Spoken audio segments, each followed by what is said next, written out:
Chapter number 6 social responsibility of business. My dear, paper में कितने number का है पता है ना?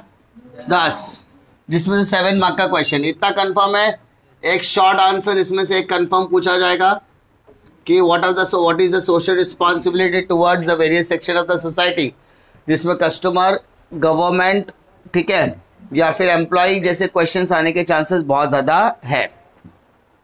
अब अगर मैं बात करूँ सोशल रिस्पॉन्सिबिलिटी ऑफ बिजनेस की, तो हर बिजनेस, जब भी हम बात करते हैं बिजनेस की, तो माय डियर बिजनेस का एक मकसद होता है। अगर कोई भी इंसान अगर कह रहा है कि मैं भाई साहब मैं बिजनेस कर रहा हूँ, और ये बिजनेस करने का मेन मकसद होता है कि भाई साहब उसे क्या करना है, प्रॉफिट कमाना है। अगर कोई इंसान कह रहा है नहीं सर मैं यहाँ पे बिजनेस करने के लिए आया हूँ लेकिन मेरा मकसद प्रॉफिट नहीं है, मेरा मकसद है क्या है, सर्विस, तो उसको एक ही एक्सप्रेशन देना है, चल झूठा, है ना। If you are doing the business, इसका मतलब आपका मेन मोटो क्या हो रहा है। अगर तो सर्विस देने के लिए बिजनेस कर रहा तो इसका तो गलत लाइन में आ गया, बनता है निकल तू।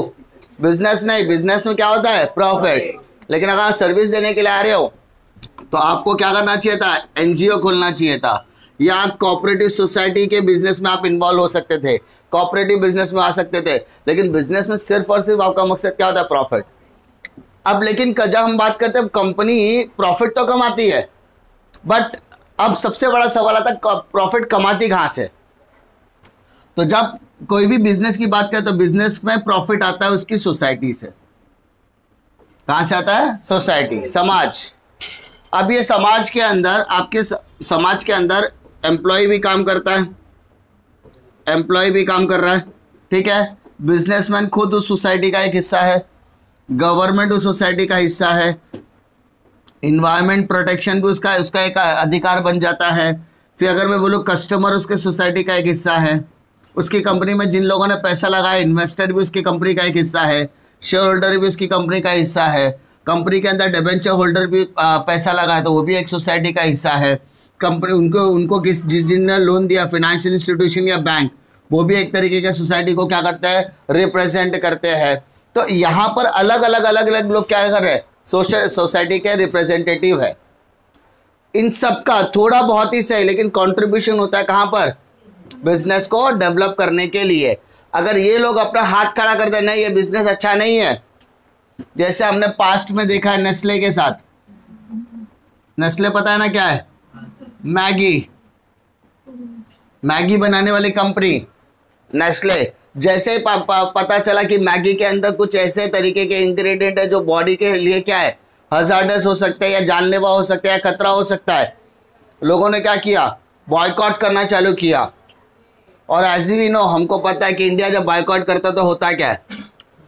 तो जब मैगी को बॉयकॉट करना चालू किया तो मैगी का सबसे बड़ा जो मार्केट शेयर हुआ करता था 73% का in the terms of noodles, instant noodles, वो गिर कर 0% पे आ गया था एक पर्टिकुलर पीरियड ऑफ टाइम में।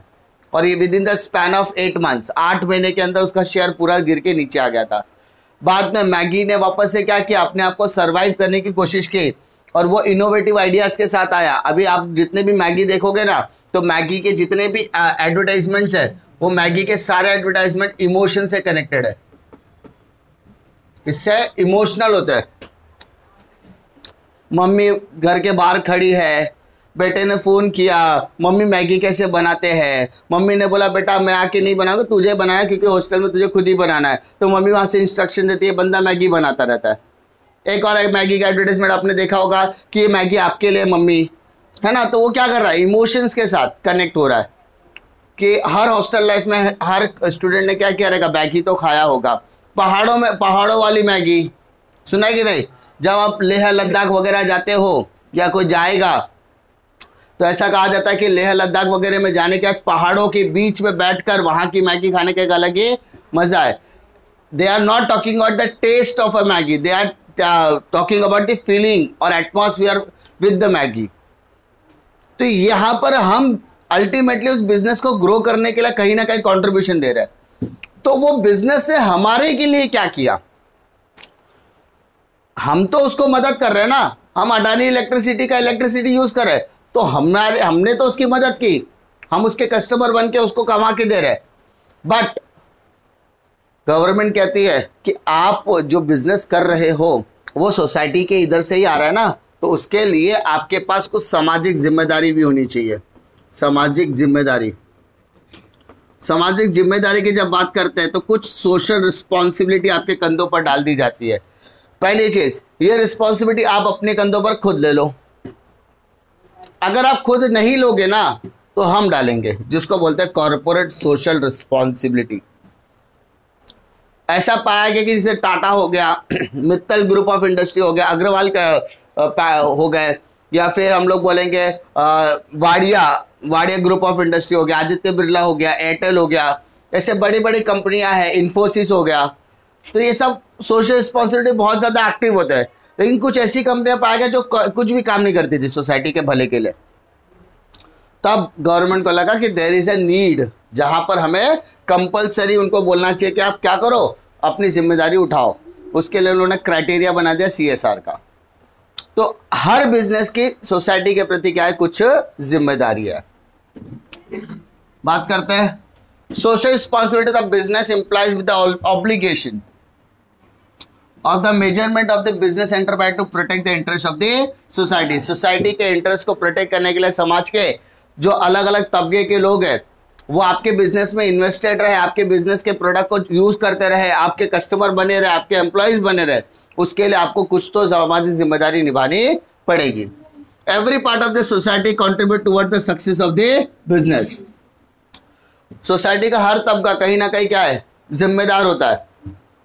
किसके लिए? For the development of business या सक्सेस ऑफ बिजनेस। अरे मैं बिजनेस कर रहा हूं तो मैं भी कहां से आ रहा हूं, सोसाइटी का हिस्सा हो। आप लोग कहां से आ रहे हो, सोसाइटी का हिस्सा हो। मेरे पास जो एम्प्लॉय काम कर रहे हैं वो किसका हिस्सा है, वो भी सोसाइटी का हिस्सा है।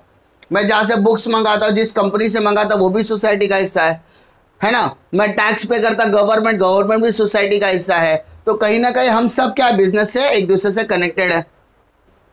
तो हमें एक दूसरे के बिजनेस को सक्सेस करने के लिए हमें सोसाइटी ही कंट्रीब्यूट करके देती है। तो सोसाइटी के प्रति हमारी क्या है, कुछ जिम्मेदारियां होती है। Thus it becomes responsibility of the business to do something for the business। इसलिए सोसाइटी के लिए कुछ करना बहुत ज्यादा क्या हो जाता है, अनिवार्य हो जाता है किसी भी बिजनेस के डेवलपमेंट के लिए। फिर क्या क्या रिस्पॉन्सिबिलिटीज है? सबसे पहला रिस्पॉन्सिबिलिटी क्या है sir? Responsibility towards owners. Owner मतलब शेयर होल्डर। अगर कंपनी ने आपकी किसी भी इन्वेस्टर ने आपकी कंपनी में क्या खरीदे, शेयर्स खरीदे, तो वो आपके लिए क्या बन गया, रिस्पॉन्सिबिलिटी टुवर्ड्स ओनर्स। यस और नो? तो आपके प्रति, इन्वेस्टर के प्रति आपकी क्या जिम्मेदारी है? तो सबसे पहले ओनर के प्रति, इन्वेस्टर दो तरीके के होते हैं, जो कंपनी में शेयर खरीदते हैं और जो कंपनी में सिर्फ और सिर्फ इन्वेस्टमेंट करते हैं। अब वो इन्वेस्टमेंट शेयर्स के थ्रू भी हो सकता है और डेप्ट के थ्रू भी हो सकता है, वो कहीं से भी करे, वो डजंट मैटर। उनका मेन पर्पस क्या है कि मुझे अच्छा खासा रिटर्न मिलना चाहिए और मुझे जब मर्जी मैं अपने पैसे लेकर निकल सकता हूं। तो ये दो चीजें हैं। तो पहला, जब हम बात करते हैं किसका, ओनर की, तो ओनर को टाइम टू टाइम क्या मिलना चाहिए सर, रिजनेबल प्रॉफिट। मैं अगर ओनर हूं तो मुझे जो प्रॉफिट मिलना चाहिए वो कैसा रहना चाहिए सर, रिजनेबल। मैंने इस बिजनेस को खड़ा करने के लिए बहुत मेहनत की है, तो जब मैं बिजनेस को छोड़कर जाऊंगा या इस बिजनेस को बेच दूंगा तो मुझे जो पैसा मिलना चाहिए वो अच्छा सफिशिएंट होना चाहिए। लेकिन बिजनेस स्टार्ट करने से लेकर बिजनेस को एंड करने के बीच में हर साल मैं इस बिजनेस को चला रहा हूं, तो उस सर्वाइवल में या उस गोइंग ऑन प्रोसेस में मुझे क्या मिलना चाहिए, अच्छा खासा प्रॉफिट मिलना चाहिए। तो ना ऐसा होगा खाया पिया कुछ नहीं, ग्लास दौड़ा बारह ना, घर का पैसा लगा के बिजनेस चलाना करना, ऐसा नहीं होना चाहिए। आपको जो भी प्रॉफिट हो वो आपके मेहनत का होना चाहिए और आपका रीजनेबल अमाउंट में होना चाहिए, ताकि उसमें आपके सारे एक्सपेंसेस भी बेयर हो जाए और आपको दो पैसा बचना भी चाहिए। Second, optimum use of capital. आपने जो पैसा दिया है ना उसका बेहतरीन तरीके से क्या होना चाहिए सर, इस्तेमाल होना चाहिए। बेहतरीन तरीके से मतलब आपके पैसे का वहां पर वेस्टेज नहीं होना चाहिए। मैंने मान लो मैं कंपनी का ओनर हूं, मैंने 1 लाख रुपया घर से लेकर आया, मैंने बोला बिजनेस को बड़ा करते हैं अपन, अब बिजनेस बड़ा करने के लिए मैंने 1 लाख रुपए शेयर मार्केट में डाल दिया। मुझे करना क्या था, बिजनेस को एक्सपांड करना था, बट मैंने काम किया, इन्वेस्टमेंट कर दिया और शेयर मार्केट में मैंने क्या पैसा डुबा के आ गया। तो उसको आप वेस्टेज ऑफ मनी बोलोगे। अगर आप प्रॉपर प्लानिंग के थ्रू करते तो बात माना जा सकता था, लेकिन आपने यहाँ पर क्या कर दिया, शेयर मार्केट पैसा खा गया, ऐसा नहीं है। आपने डिसीजन गलत समय पे लिया, इन्वेस्टमेंट प्लान गलत जगह पे किया, इस वजह से आपके पैसे डूब गए, है ना। तो यहां पर आपके पैसे का क्या होना चाहिए था, बेहतरीन तरीके से इस्तेमाल होना चाहिए था। अब मेरे को एक सिंपल से एग्जांपल दो, एग्जांपल जो आप बोलता उसका खाली रिप्लाई दो। टी शर्ट कितने लोग खरीदते हैं, तो सब खरीदते हैं। एक टी शर्ट आता है 200 रुपए की और एक टी शर्ट आता है 2000 रुपए की, दोनों में क्या फर्क है, क्वालिटी क्यों फर्क है। आपको एक साल में 200 रुपए वाले 12 टी शर्ट पहनना है या 2000 रुपए एक टी शर्ट पहनना है, ये आपको डिसाइड करना है। अगर आप 200 रुपए वाले 12 टी शर्ट, हर महीने एक एक टी शर्ट खरीदो, 2400 रुपए साल का होएगा। लेकिन अगर आपको क्वालिटी में भी कॉम्प्रोमाइज नहीं करना है, अगर आप क्वांटिटी देख रहे हो तो आपको यहां जाना चाहिए। लेकिन अगर आप क्वालिटी पे पैसा लगाना चाहते हो तो आपको 2000 वाले टी शर्ट में जाना चाहिए। उसकी फैब्रिक्स अलग के, उसमें आपको स्वेटिंग का बोलता है ना, पसीना सोखने की कैपेबिलिटीज होती है। 200 रुपए की टी शर्ट में आपको वो नहीं मिलेगा, ठीक है। 200 वाला टी शर्ट ऐसा कर सकते हो, मैंने किसी ऐसा टी शर्ट उठा के ऐसा कर लेता है, देखा कि नहीं तुमने क्रिकेट मैच वगैरह, क्रिकेटर को देखा है ऐसा कभी करते हैं, नहीं, बहुत कम का क्रिकेटर ऐसा करते हैं, टी शर्ट उठा ऐसे मुंह पे लगा दिया, ऐसा नहीं होता ना। दोनों के फैब्रिक में क्या होता है, जमीन आसमान का फर्क होता है। तुम लोगों ने जीन्स वगैरह देखा होगा, नॉर्मली जीन्स अगर आप मार्केट में ले 300 से 800 रुपए के बीच में आपको मिलती है। लेकिन अगर आप लेवाइस में चले जाओ, पीटर इंग्लैंड वगैरह में चले जाओ, तो आपको वही जीन्स 10,000 के आसपास मिलेगी। एंड 10,000 का जीन्स उनका एकदम सिंपल सादा सोबर लगता है, लेकिन वो पहनने में कंफर्टेबल होता है। तो उसी तरीके से आपको पैसा जब आप बिजनेस में लगाते हो तो आपके पैसे का क्या होना चाहिए, बेहतरीन तरीके से इस्तेमाल होना चाहिए। आपका पैसा वेस्ट नहीं होना चाहिए। चलो आज मेरे बिजनेस में गले, आज सब लोग ने फीस भरा, मेरे जेब में 2 लाख रुपए आ गया, चलो आज बहुत पैसा, जाके पब में, तो this is not the utilisation of capital. आपके पैसे का आपने इस्तेमाल नहीं किया, ठीक है। फिर आता है गुडविल। मार्केट में गुडविल मेंटेन करना बहुत ज्यादा क्या है, ओनर के लिए जरूरी है।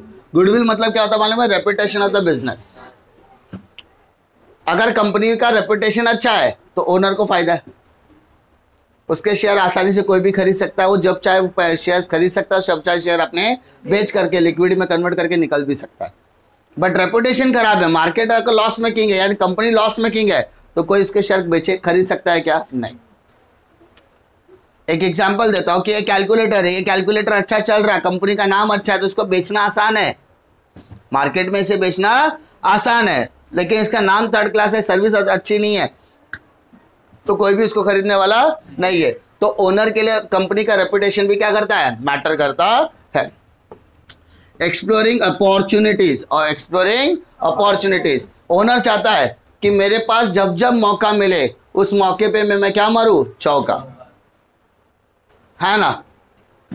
जब जब मुझे मौका मिले, यानी अगर मेरा कॉम्पिटिटर मेरे से आगे बढ़ रहा है तो मैं भी इस ताक में बैठा रहूंगा कि कभी ना कभी मुझे भी अपॉर्चुनिटी मिलेगी।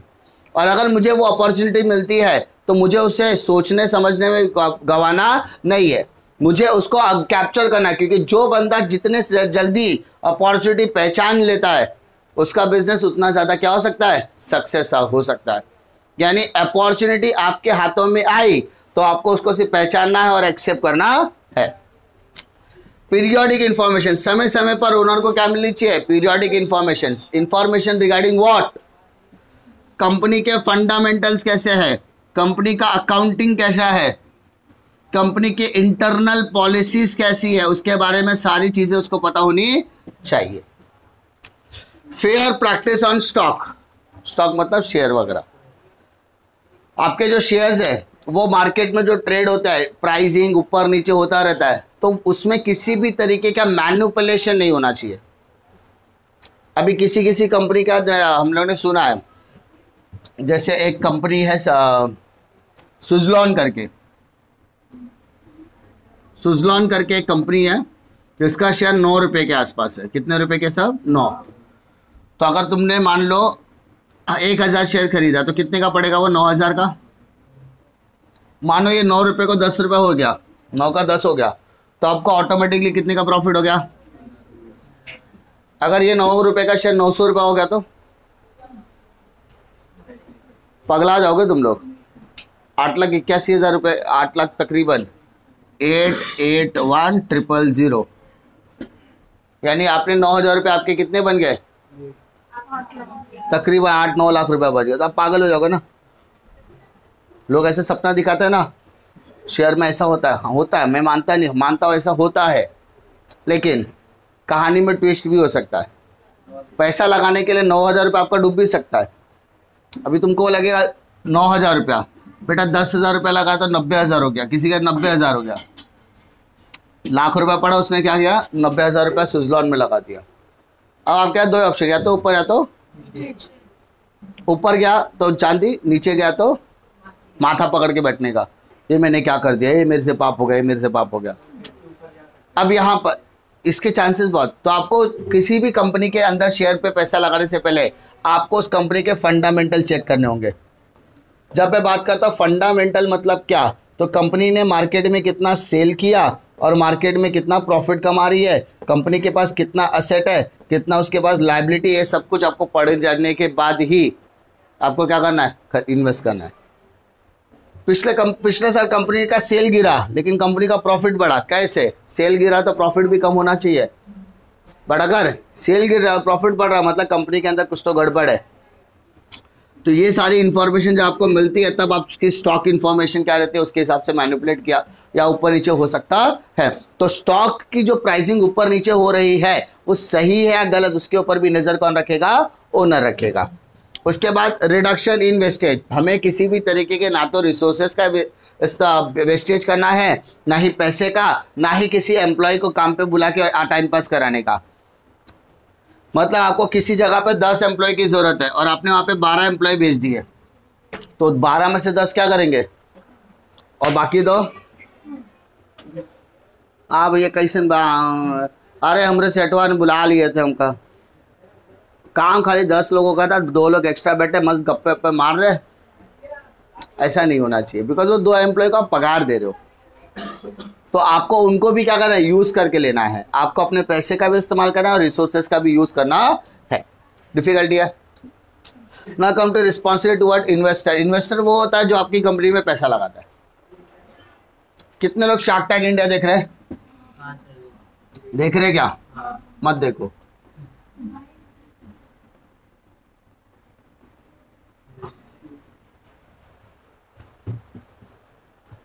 अगर आप बिजनेस करना चाहते हो फ्यूचर में तो देखो, कुछ अगर सीख रहे हो तो देखो, देखने के लिए मत देखो। आपको जब किसी से पैसे मांगने हैं कंपनी के लिए, बिजनेस के लिए, तो आपको कैसे प्रेजेंट करना है वो सीखना है, तो शार्क टैंक इंडिया देखो। उसमें कुछ हमेशा हम लोग पूछते हैं सेल कितना हुआ, पिछले महीने का सेल कितना, 3 महीने का सेल क्या है, रिटर्न ऑन इन्वेस्टमेंट कितना है, मार्जिन कितना है, ठीक है, ग्रॉस मार्जिन क्या है, नेट मार्जिन क्या है, ओईएम क्या है, ये अलग अलग टर्मोलॉजी का वो इस्तेमाल करते हैं। अगर वो सीखना है, एबिटा क्या है, सुना है? एबिटा सुना है क्या? लेकिन होता क्या है, सुना है क्या? एबिटा का मतलब होता है earning before interest and tax, यानी टैक्स भरने से पहले आपकी अर्निंग कितनी है। फिर एक होता है EBITDA, earning before interest tax and depreciation, after, ठीक है, ऐसा फुल फॉर्म के लिए। तो यहाँ पे अलग अलग टर्मोलॉजीज अगर आप जानते हो तो वो आपके लिए बहुत ज़्यादा फायदेमंद है। तो इन्वेस्टर जब पैसा लगाता है तो कुछ सोच समझ के लगाता है। पहला सोचता है कि उसको कैपिटल के ऊपर अच्छा खासा रिटर्न मिलना चाहिए। अच्छा खासा मतलब क्या? एटलीस्ट 7% या उससे ज़्यादा। क्यों पता है? 60% तो बैंक भी देता है। फिक्स डिपॉजिट है, जमा कर दिया, फिक्स डिपॉजिट पे तकरीबन 7% तो मिलता ही है। 4, 5, 6, 7 ऐसा मिलता ही है। एज के हिसाब से लगा दिया तो आपको 7% भी मिल गया। तो वो चाहता है कि उसको जो रिटर्न ऑन इन्वेस्टमेंट मिले वो 7% से ज़्यादा हो। 7 मतलब ऐसा नहीं कंपनी में लगा रहा है, किसी भी जॉइंट स्टॉक कंपनी में तो 10-12% एक्सपेक्ट करता है। सेकंड है प्रॉपर डिस्क्लोजर और इंफॉर्मेशन, जो भी आपने मुझे जानकारी दी है वो जानकारी बहुत सही होनी चाहिए, उसमें किसी भी तरीके की त्रुटि नहीं होनी चाहिए, गलती नहीं होनी चाहिए, मिस्टेक नहीं होनी चाहिए। और सबसे इंपॉर्टेंट चीज, आप टाइम टू टाइम क्या कंडक्ट करो सर, मीटिंग। अगर आप कोई भी company time to time investor के साथ मीटिंग कंडक्ट करती है, अपनी सारी इंफॉर्मेशन बताती है, तो उससे क्या मेंटेन रहता है बेटा, ट्रांसपेरेंसी मेंटेन रहता है। और जब कंपनी के एक एक एक्टिविटी के बारे में इन्वेस्टर को पता होता है कि कंपनी क्या स्टेप पे सोच रही है, क्या स्टेप लेने वाली है, तो इसका मतलब है उसका जो पैसा लगाया हुआ इन्वेस्टमेंट है ना, वो भी क्या है सर, सेफ्टी है, सेफ है पैसा। कि कंपनी के बारे में वो सब जानता है, सब कुछ जानता है, उसको जो पता करना हो जाके पूछता है, पता करता है, तो कंपनी उसको पूरा चीज बताती भी है, तो ट्रांसपेरेंसी मेंटेन होती है, तो उसके लिए फायदा भी है। और जब इन्वेस्टर की नजर में वो सब कुछ सही है, तो मार्केट में क्या रेज होगा उसका, गुडविल। गुडविल मतलब रेपुटेशन भी बढ़ने वाला है। डिफिकल्टी पक्का। नेक्स्ट आ जाओ, नेक्स्ट ग्रुप कौन सा है सर, एम्प्लॉय मतलब मुलाजिम, वर्कर है ना। एम्प्लॉय कौन होता है बताए ना, जो कहाँ काम करता हो,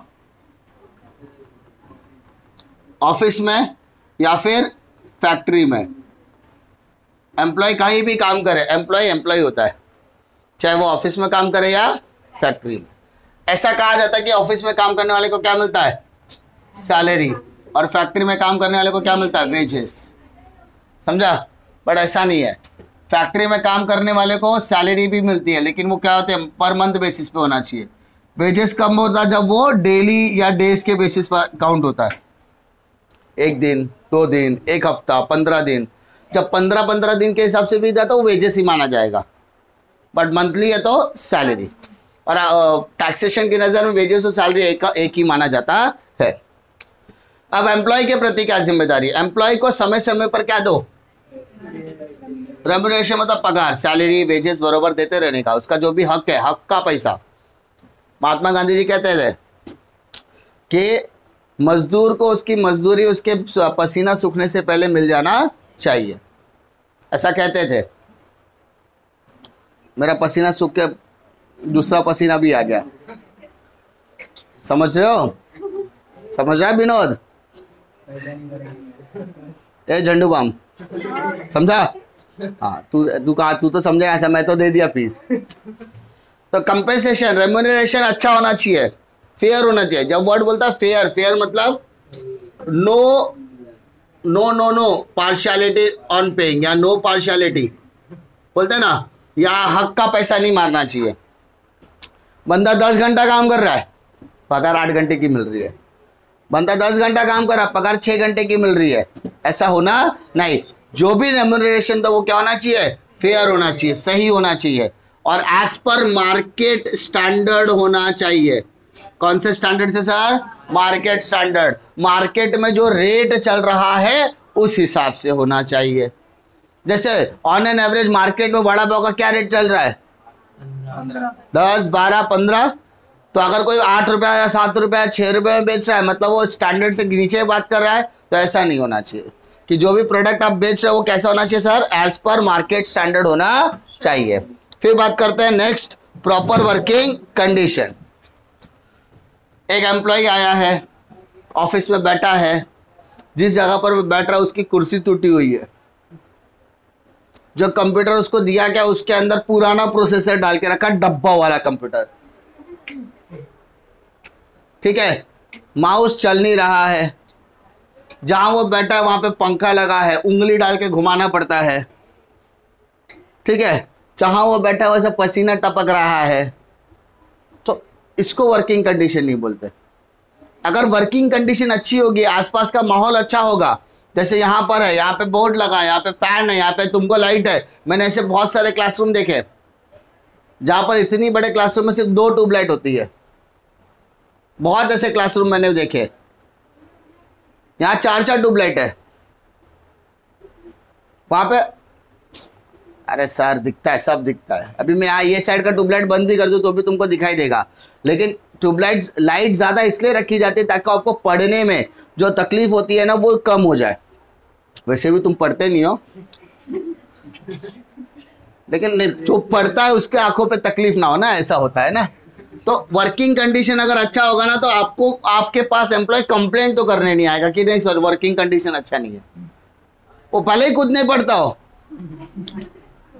लेकिन वो कंप्लेंट नहीं कर सकता सर यहाँ का फैन अच्छा नहीं है। ठीक है, तो वर्किंग कंडीशन प्रॉपर होना बहुत ज्यादा जरूरी है। उसके बाद मैनेजमेंट के अंदर उसका पार्टिसिपेशन जरूरी है। मैनेजमेंट जो भी डिसीजंस लेता है,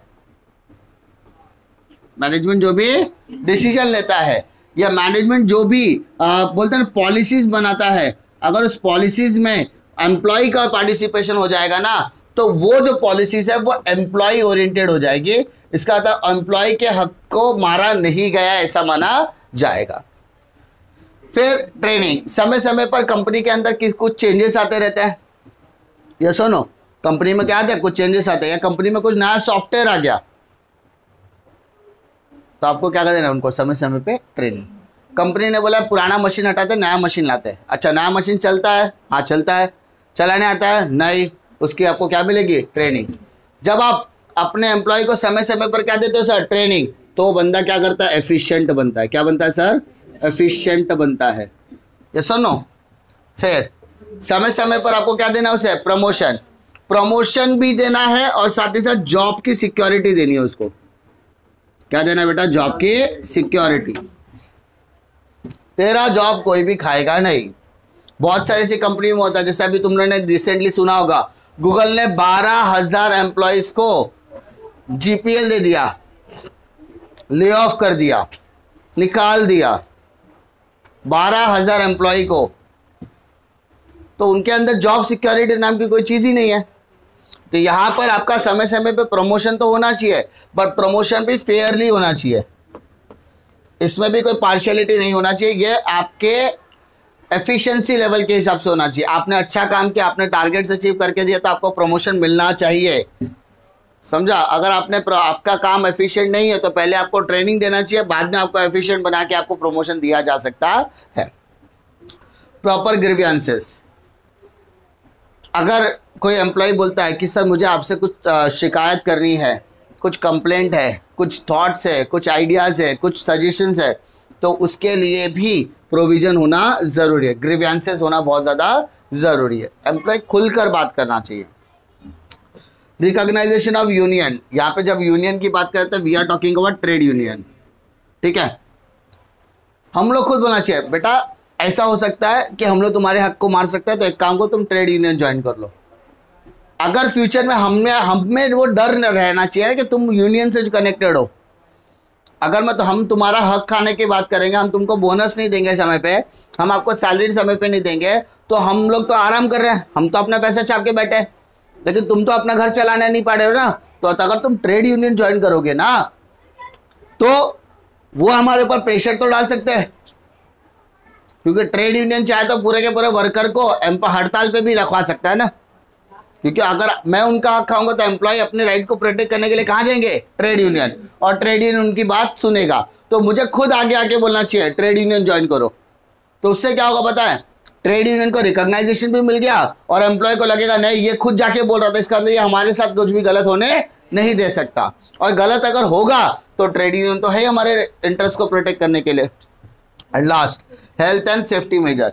तुमने ऐसा देखा होगा बहुत बड़ी बड़ी बिल्डिंगें जब बनती है तो उसमें एम्प्लॉय जो बंदा होता है वर्कर, वो ऊपर मंजिले पे जाके साफ सफाई करता है विदाउट एनी सेफ्टी प्रिकॉशंस, ना तो कुछ सीट बेल्ट वगैरह पहना है कुछ भी, और जाके उधर काम करा ऊपर टॉप पे, और गलती से उसका ध्यान हटा तो उसके साथ दुर्घटना हो सकती है और होती है, ऐसा देखा गया है बहुत ज़्यादा जगह पर।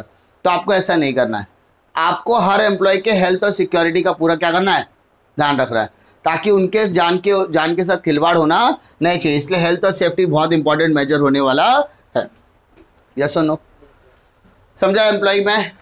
अब कंज्यूमर पे आ जाओ बेटा। कंज्यूमर क्या चाहता है, कंज्यूमर मतलब कस्टमर। ऐसा मजाक में कहा जाता है जो कष्ट से मर जाता है उसको बोलते हैं कस्टमर, लेकिन ऐसा नहीं है। आज के ज़माने में customer is the king of the market. आजकल जो भी प्रोडक्ट बनेगा वो किसके लिए बनेगा, कस्टमर। कस्टमर ने अगर कहा ये प्रोडक्ट सही नहीं है तो सबको मानना पड़ेगा कि ये प्रोडक्ट सही नहीं है। तो कस्टमर हमारे लिए क्या है, बहुत ज्यादा भगवान के बराबर है। Customer is the king of the market, customer is God for the business. अगर कस्टमर ने बोला नहीं खरीदना है मतलब नहीं खरीदना है, पूरे दुनिया ने बॉयकॉट किया, पूरे कस्टमर ने बॉयकॉट किया, तो ऑब्वियसली कोई खरीदने वाला नहीं है। तो आपको सबसे पहले कस्टमर को अट्रैक्ट करने के लिए क्वालिटी प्रोडक्ट देना है, वो भी फेयर प्राइस पे। प्रोडक्ट आप दे रहे हो लेकिन वो प्रोडक्ट का प्राइसिंग भी क्या होना चाहिए, फेयर होना चाहिए। आप उस पर एक्स्ट्रा चार्ज कर सकते हैं, नहीं हो। जैसे एक पेंसिल है, वो पेंसिल में 22 रुपए में बेचू या 25 रुपए में बेचू, ये पेंसिल है, डॉम्स का पेंसिल है, मार्केट में खरीदने के लिए डॉम्स ने प्रोडक्ट लगा, पेंसिल है, क्या पेंसिल है, मस्त, प्राइस सिर्फ 25 रुपया। अब झंडू बम 5 रुपए में नटराज खरीद के यूज करेगा, समझा। तो प्राइसिंग क्या होना चाहिए, फेयर होना चाहिए। और जो भी प्रोडक्ट हो, छील रहे हो, छीला नोक टूट गया, छीला नोक टूट गया, छीला नोक टूट गया, इसके साथ प्रोडक्ट के अंदर क्वालिटी नहीं है। तो क्वालिटी प्रोडक्ट भी होना चाहिए और फेयर प्राइसेस के साथ मिलना चाहिए। फिर बात करते हैं एक्यूरेट इन्फॉर्मेशन। मालूम है हर प्रोडक्ट के पैकेजिंग के ऊपर सारी इंफॉर्मेशन लिखी होती है। इसके इस प्रोडक्ट के अंदर क्या है, कौन कौन से इंग्रेडिएंट है, कौन बनाता है, मैन्युफैक्चरर कौन है, मार्केटिंग कौन करता है, कंपनी कहाँ की है, ऑफिस कहाँ पर है, नोएडा में है, यूपी में है, दिल्ली में है, उत्तराखंड में है, कहाँ पर है, उसका पूरा एड्रेस वगैरह लिखा जाता है। अगर आपको कंज्यूमर का रेफरेंस पे या कंज्यूमर कॉल सेंटर पे आके कॉल कर रहा है तो उसका नंबर भी वगैरह दिया रहता है। डेट ऑफ मैन्युफैक्चरिंग क्या है, डेट ऑफ एक्सपायरी क्या है, कब बना, कौन सी बैच में बना, बैच नंबर क्या है, सारी डिटेल उसमें लिखी होती है। तो वो जो भी जानकारी दे रहा है वो सब क्या होना चाहिए। कस्टमर सर्विस सेल मैंने अभी बताया। कंज्यूमर की safety is the must. Product खाने के बाद, प्रोडक्ट को कंज्यूम करने के बाद कंज्यूमर स्वर्ग सिधार गए, ऐसा होना। तुम लोग नॉर्मली करते हैं, सर मेरा सर दुख रहा है, तो जा बेटा मेडिकल से दवा ले ले। तो जाते हैं, अंकल अंकल मेरा सर दुख रहा है, तो तुमका पैरासीटामोल निकाल के दिया, तुमने खाया, पानी पिया और जरा घर पे आने के बाद तुमका एंजाइटी हो गया, तुम्हारा सर दर्द उठने का, डॉक्टर के पास गया, डॉक्टर ने बोला कि तो इसको ग्लूकोज वूकोज चढ़ाना, ग्लूकोज चढ़ाने गया, बुलसीवाड़ी हॉस्पिटल में एडमिट किया, डाप कैसे हुआ पता नहीं। जब इंस्पेक्शन तब पता चला जो मेडिसिन खाया था वो था एक्सपायरी था। ऐसा नहीं होना चाहिए। तो हर फार्मास्यूटिकल कंपनीज या जो मेडिकल इनको कहा जाता है कि आप जो भी प्रोडक्ट बेचोगे वो एक्सपायरी डेट की नहीं होनी चाहिए, क्योंकि कंज्यूमर सेफ्टी हमारे लिए सबसे पहले प्राथमिकता होने वाली है। सिर्फ मेडिकल में ऐसा होता है क्या, नहीं। कैडबरी वगैरह खाते हो, बीच में आपने सुना होगा कैडबरी के अंदर कीड़ा निकला। अच्छा, वो कीड़ा निकलने का क्या रीज़न था? पहला रीज़न था कि उसकी जो दुकान था उसके पास स्टोरेज की फैसिलिटी नहीं थी, फ्रिज वगैरह नहीं था, जिस वजह से वो भारी था, टेम्परेचर वगैरह लो होने के, टेम्परेचर बहुत हाई होने की वजह से उसके अंदर स्टोरेज कैपेसिटी बरोबर नहीं होने की वजह से भी हो सकता है ऐसा, या बैड पैकेजिंग हो सकता है, अलग अलग रीजंस हो सकते हैं। हमें क्या देखना, हमें कस्टमर को पूरी तरीके से सेफ प्रोडक्ट देना है। उसके बाद ऑनेस्ट एडवर्टाइजिंग, सबको पता है ना, गला सबका सूखता है, तो माउंटेन ड्यू पियो, पानी नहीं पियो। डर सबको लगता है तो माउंटेन ड्यू पियो। बीवी का सामना करना है, माउंटेन ड्यू पी के जाओ। कैसा बात करता है, गला सबका सूखता है, डर सबको लगता है, डर के आगे जीत है। पागल है क्या, डर के आगे जीत है, माउंटेन ड्यू पिया। बीवी ने डबल मारा, काय का बे कुछ भी बोलते, डर के आगे जीत है ना। फिर वो एक आता है एडवर्टाइजमेंट, रेड बुल का एडवर्टाइजमेंट आता है, it gives you wings. America का एक बंदा था, उसने केस कर दिया कि बोलता इट गिव्स यू विंग, एक फॉल्स एडवर्टाइजिंग कर रहे हैं। कोर्ट ने भी बोला हाँ सही है भाई, विंग्स तो आए नहीं है, पैसा भाई। तो उन्होंने क्या किया, विंग्स स्पेलिंग ही चेंज कर दिया, विंग्स ऐसा थोड़ा खींचो। हम तो विंग बोल ही नहीं बोलता है, हम तो विंग्स बोल रहे हैं। ठीक है, तो आपका इसका fair and lovely, glow and lovely, HD glow सब देखा है ना। कालिया भट्ट को आलिया भट्ट बना के दिखाओ। आप सबको पता है कालिया भट्ट आलिया भट्ट नहीं बन सकती है, तो ऑनेस्ट एडवर्टाइजिंग इंपॉर्टेंट होता है ना। हर प्रोडक्ट के लिए क्या इंपॉर्टेंट है?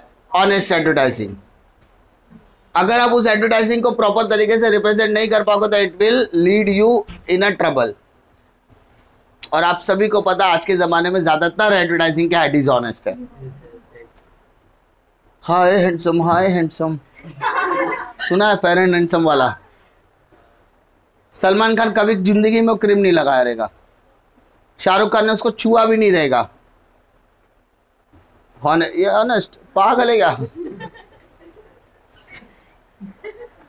लगाता है।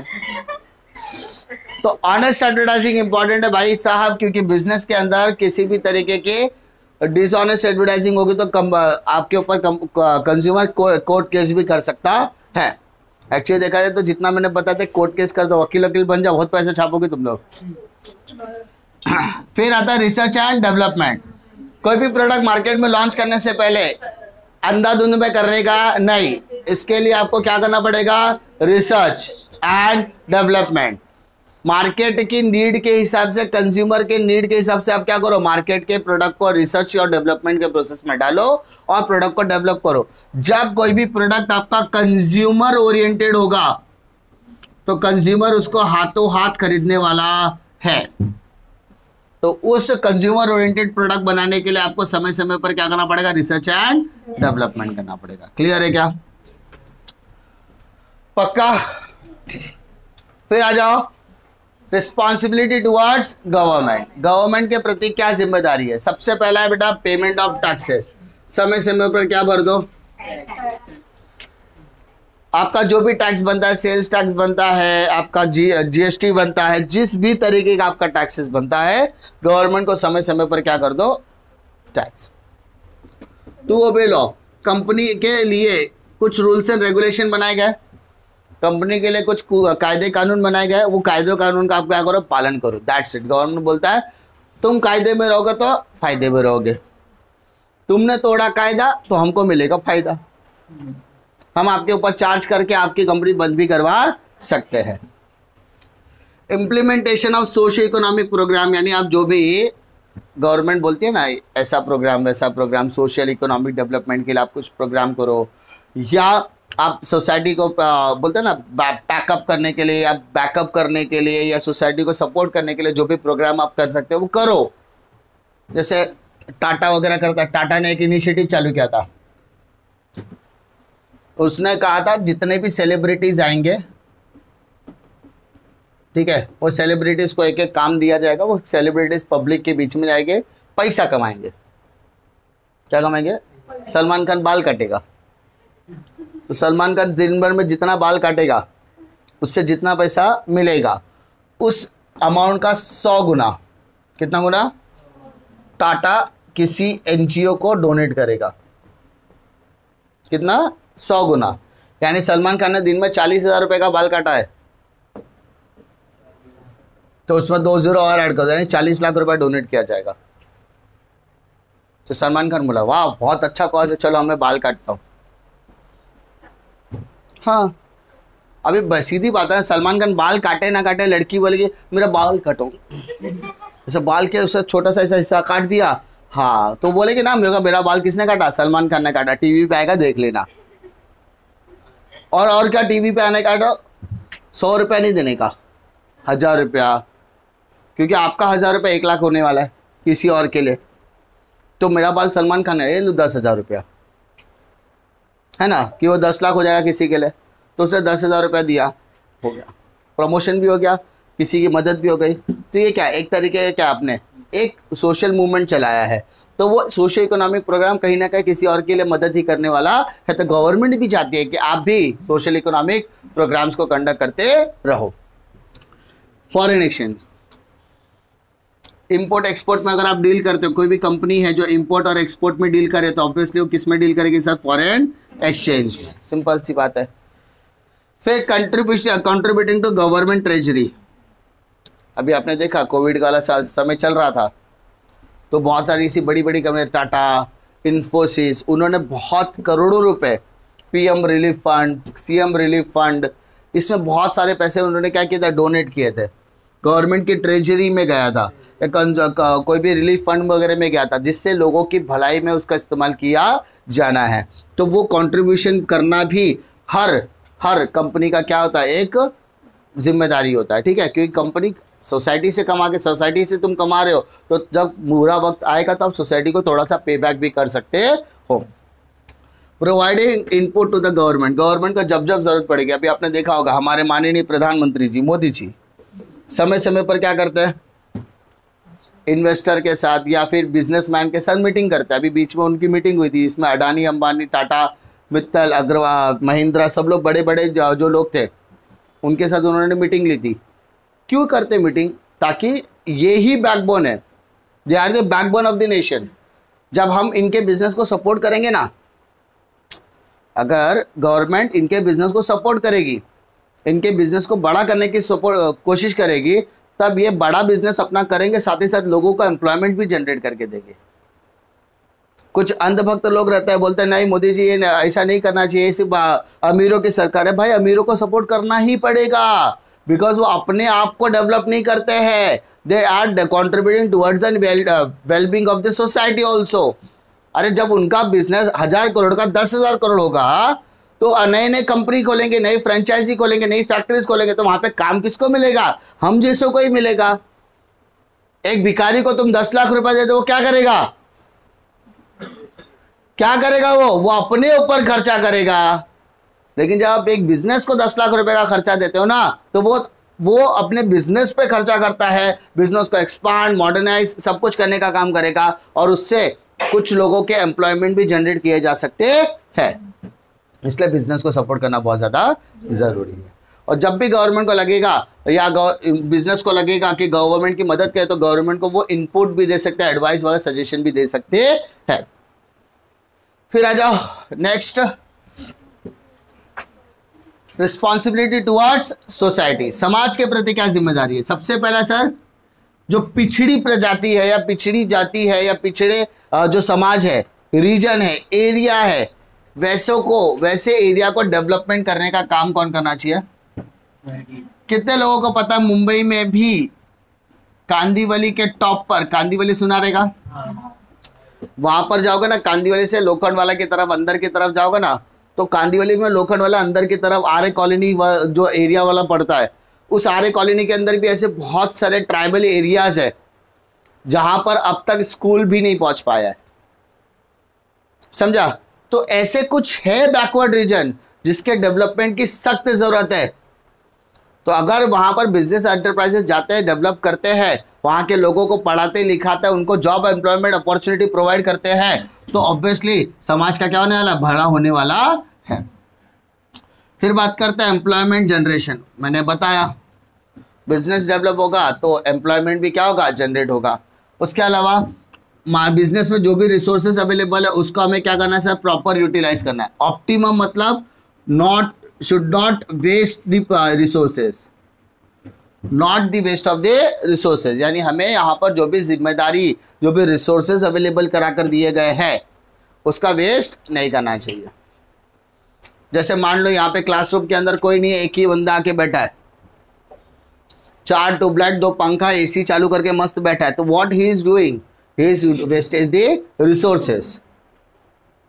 अकेला बंदा, पूरे क्लास में कोई नहीं है, सर भी नहीं है, क्या कर रहा है? मस्त आराम से बैठा है पूरा फुल। अरे अकेला बंदा, तू ऑफिस में बैठ सकता है, फैन के नीचे, एक फैन में एक ट्यूबलाइट के नीचे बैठ सकता है, बाहर बैठे का रोशनी भी चालू करने की जरूरत नहीं है, अकेला बाहर की सनलाइट से काम चल सकता है। लेकिन क्या कर रहा है? नहीं, पैसा भरा है, पूरा पैसा वसूल करेगा मैं। नहीं, you are not wasting the money, you are wasting the resources. ठीक है। फाइनेंशियल असिस्टेंस, सोसाइटी को जब भी फाइनेंशियल असिस्टेंस की जरूरत पड़ेगी, पैसों की जरूरत पड़ेगी, तो वहां पर भी आप क्या करना चाहिए? मदद करना चाहिए। जैसे राहत कार्य में सुना है कि नहीं, जब किसी भी तरीके का पैंडेमिक आता है, पैंडेमिक जैसे कोरोना वाला टाइम आ गया, या कोई भी किसी भी तरह का डिजास्टर आता है, जैसे बाढ़ वगैरह आता है ना, बिहार वगैरह में हर साल आता है वहां पर, तो वहां पर उस एरिया को डेवलप करने के लिए, ठीक है, उस एरिया को डेवलप करने के लिए राहत कार्य पहुंचाना जरूरी होता है। तो वहां से जब आप मदद करते हो ना, तो वहां के लोगों को लगता है कि नहीं भाई कंपनी बहुत अच्छा काम करे, तो फाइनेंशियल असिस्टेंट, पैसों की मदद भी बहुत ज्यादा जरूरी होती है। फिर बात करते हैं restrain from anti social activity. भाई साहब गोवा गुटखा ये सबसे दूर रहो।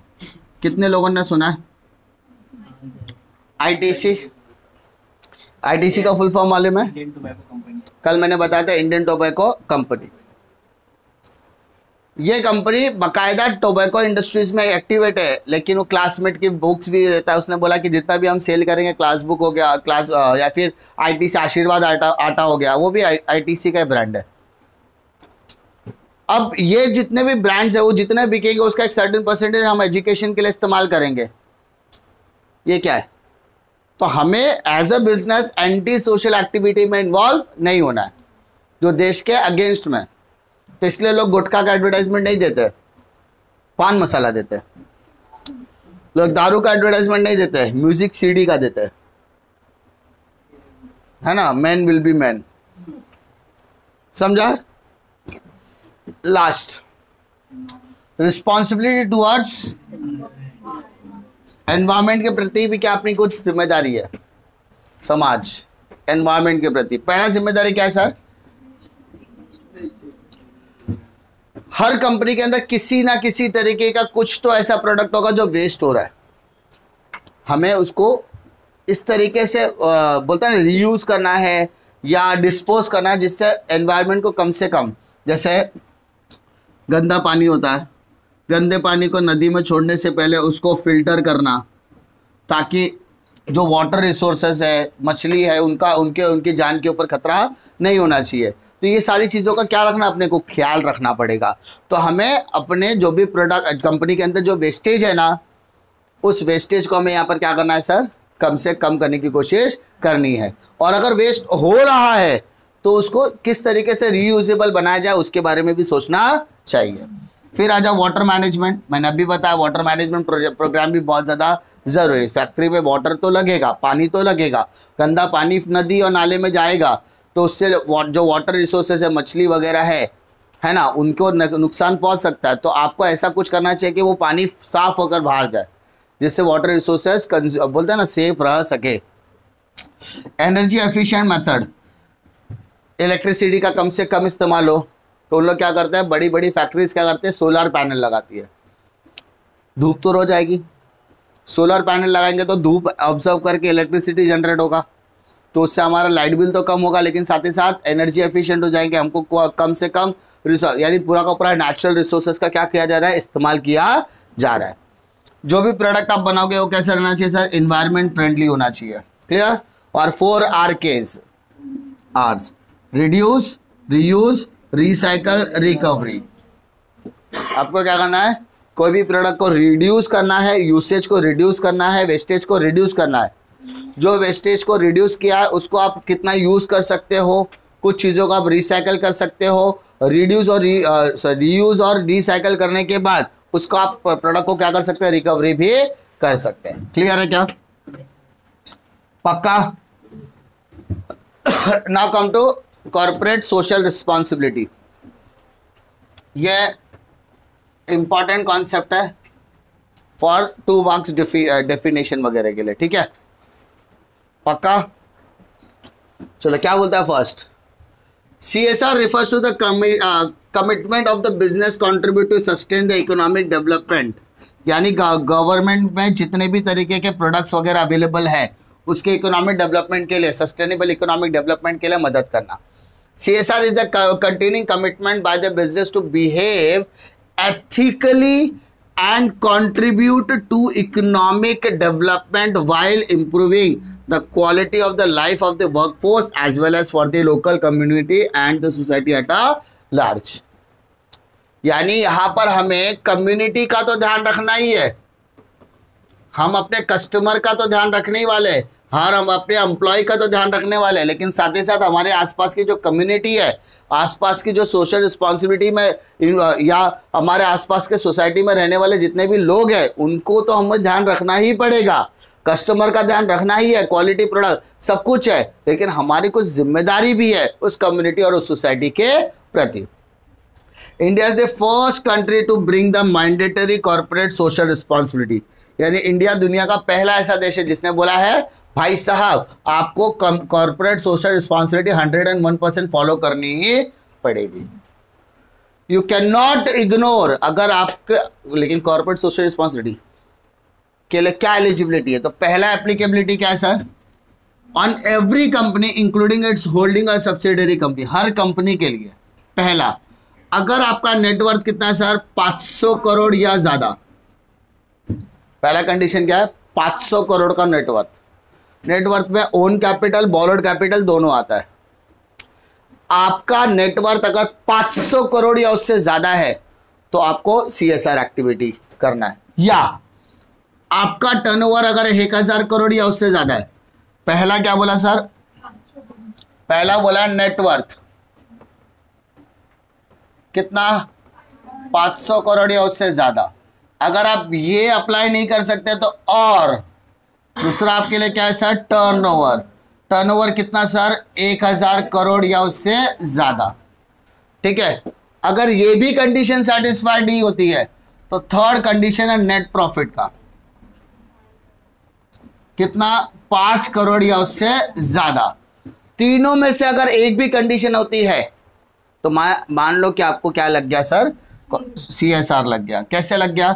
ठीक है, net profit for 5 crore more during the immediate preceding the financial year. ठीक है, penalties for non complying the duty of the CSR would attract a fine not less than rupees 50,000 which may be extended to 25 lakh rupees, and every officer of the company's default shall be punishable with the imprisonment of a term which may be extended to the 3 years or with fine shall not be less than 50,000 or which may be extended to the 5 lakhs with or with both। मतलब अगर आपका net worth 500 crore या उससे ज्यादा है, या आपका turnover 1000 crore या उससे ज्यादा है, या आपका नेट प्रॉफिट 5 करोड़ या उससे ज्यादा है, तो आप CSR एक्टिविटी में आ गए और आपको कितना परसेंटेज? 2%। कितना परसेंट सर? 2% CSR एक्टिविटी में डालना है। ठीक है, आपका जो भी है। अगर आप इन क्राइटेरिया में आ रहे हो और आप कॉर्पोरेट सोशल रिस्पॉन्सिबिलिटी से बचना चाहते हो, इन दैट केस हम आप पर क्या लगाएंगे? फाइन लगाएंगे। कितना फाइन लगाएंगे? 50,000 रुपया, जिसको हम 25 लाख रुपए तक एक्सटेंड कर सकते हैं।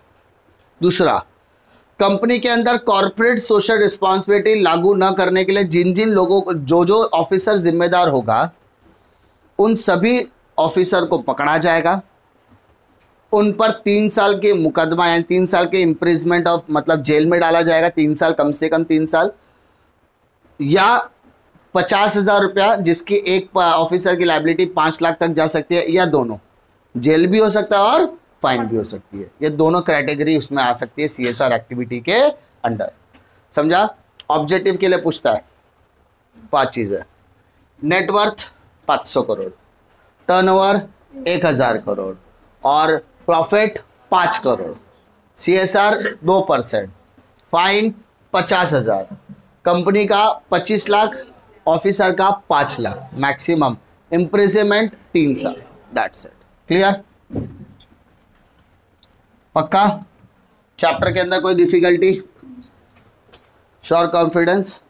ये सारे क्वेश्चन जो मैंने करा है वो इंपॉर्टेंट है एग्जामिनेशन के पॉइंट ऑफ व्यू से। इसके अलावा आप need and importance of social responsibility वगैरह कर सकते हो अपने एंड से। ठीक है? पक्का? करा दिया है तो अभी आपका काम क्या? दिन भर बैठ के ये चैप्टर्स अच्छी तरीके से करने का। ठीक है? इस लेक्चर से अगला लेक्चर आने तक, ये लेक्चर से अगला लेक्चर होने तक अगर आप एक चैप्टर कर लेते हो तो इसका मतलब आप अच्छी तरीके से सिंसियरिटी से पढ़ना चाहते हो, एग्जाम में अच्छे से लिखना चाहते हो। अगर आप नहीं कर रहे हो तो इसका मतलब आपसे अब बहुत ही मुश्किल तरीके से होने वाला है। ठीक है? प्रॉपर तरीके से करो, ईमानदारी से करो, हो जाएगा। करने वाला कर सकता है, नहीं करने वाले को कितना भी दे दो, नहीं करने वाला है। डिफिकल्टी है चैप्टर में। ठीक है? अपना नेक्स्ट चैप्टर अपना कौन सा होने वाला मालूम है ना? Consumer protection. कितने मार्क का चैप्टर है जरा देखो? 17 मार्क का, जिसमें 7 मार्क तो आपको अटेंड करना ही है। जिसमें से कंफर्म है कि आपको पता है, सबको मैंने बताया कंज्यूमर प्रोटेक्शन के अंदर सबसे इंपॉर्टेंट क्या है? डिस्टिंग्विश बिटवीन, 4 मार्क कंफर्म आएगा, प्लस एक शॉर्ट आंसर आएगा, राइट्स ऑफ कंज्यूमर 4 मार्क, 4 4 8 तो कंफर्म है। 4 + 4 8 मार्क तो आपका क्या है, कंफर्म है। कोई मतलब ये 7 मार्क बोला है, मैं तो 8 बोल दिया, उसके अलावा ऑब्जेक्टिव वगैरह सब मिला लो तो 17 मार्क तक का क्वेश्चन आपका पहुंच सकता है। तो चैप्टर को आप इग्नोर नहीं कर सकते, ठीक है। तो नेक्स्ट लेक्चर में अपन कंज्यूमर प्रोटेक्शन स्टार्ट करेंगे। फिलहाल जितना भी क्वेश्चंस मैंने कराया उसको अच्छी तरीके से करने की कोशिश करो। डिफिकल्टी है क्या?